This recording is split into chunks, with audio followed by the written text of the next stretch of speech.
Hey everyone, welcome back to the channel. In today's video, I'm going to show you how to add Midjourney to Discord server. So first of all, you need to open Discord, whether that be Discord app or the Discord in your browser. Then what you need to do is go and join the Midjourney Discord server if you aren't already, or if you already in the server, that's fine. Just go and open it up. If you aren't, all you need to do is go over to the left hand side and press add a server. Then go and tap on join a server, and then in this box here called invite link, all you need to do is type in Midjourney like so, and then tap on join server, and then we are going to go and join it. And so here we are in the server. Then what you need to do is just go over to the left hand side, and I recommend just coming to these new color rooms and tapping on newbies 4.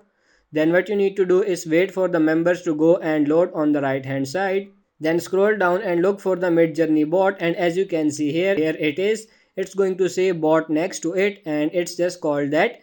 Then what you need to do is right click on it like so, and then go and tap on profile like this, and then just go and tap on this add to server just here. Then you will get this pop up here, and it's going to agree what you are allowing the Midjourney book to go. And what you need to do is go and choose the server which you want is going to add the bot to.